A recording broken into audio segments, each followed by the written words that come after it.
Hey guys, Coach Dave March here to bring you another video. And in this video, I'll be clarifying the difference between short-term happiness and long-term contentment in one's career.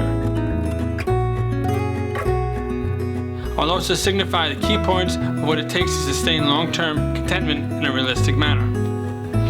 Okay, so when it comes to short-term, the key here is small victories. Investing in yourself and a coach to help you do the research or overcome the obstacles is really important. Every step you get closer with those small victories, you start to create momentum and then have further victories, which will eventually snowball into bigger ones. A lot of time this means not losing perspective, as you may not want to do the grunt work that leads to the greater objective. What gives motivation in this case is clarity and belief. Seeing clearly how these smaller steps will add up to the central goal you really want, and believe in the meaningfulness of the work until the end. Here are some obstacles to happiness in your career. In today's digital age and business landscape, there's so much information coming towards us in the form of notifications, rings, dings on your smartphone, or in the work environment where everything is fast-paced and there's always something urgent to do. Our time, effort, and attention have become a high-interest commodity. As a result, we're seeing more and more people involved in more than just one activity. They're multitasking. And being pulled in so many different directions, it can take us away from our central goal we have in our lives. Setting aside the time takes effort, time, and attention. This is primarily caused by the time it takes to refocus on your central goal for your hero's journey. Many are juggling several different responsibilities at home: work, family life, social life. When looking to accomplish something personal, time gets lost. So when you're concerned with just one activity and everything it has to offer, our outcomes become more accurate, precise, and detailed. The key is to think in big picture and then break it down to small steps. This is what a coach can do for you. In managing the process, a good coach will ask the right questions to give you clarity and to have the most impact on your career success. Furthermore, it's important to be present on what needs to be accomplished now, not in the past or the mistakes you made. There's a saying, yesterday is history, tomorrow is a mystery, but today is a gift. That's why they call it the present.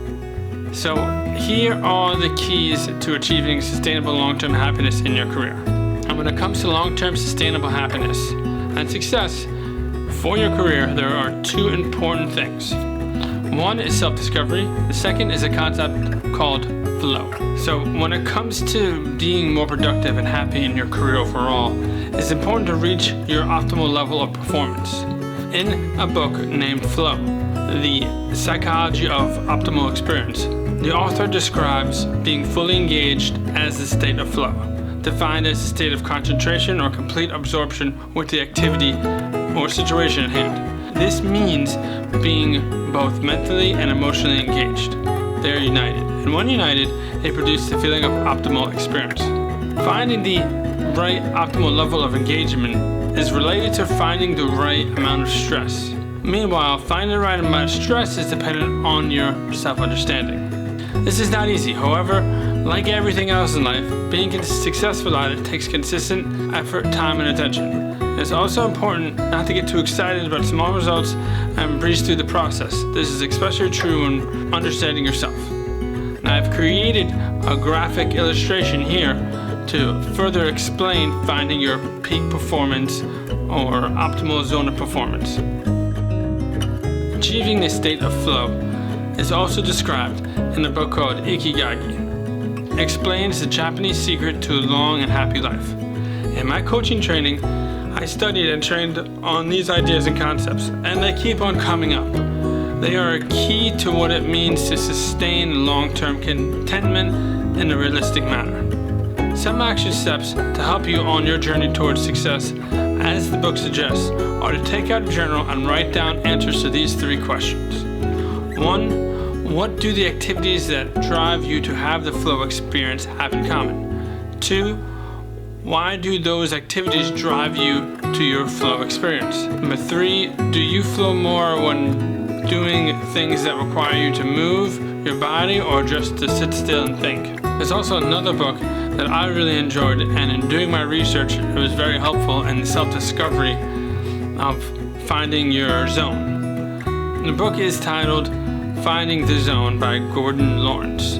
Gordon brings together the idea of the 16 Myers-Briggs personality types and shows how each type can find their flow most effectively, explaining the different types of mind and how each one of them reaches the zone of performance differently. If this sounds interesting to you, we could work together on a live coaching session, and I can manage the process of self-discovery for you and help you connect that to your dream career. I hope you enjoyed this video, and I'll see you next week. Adios.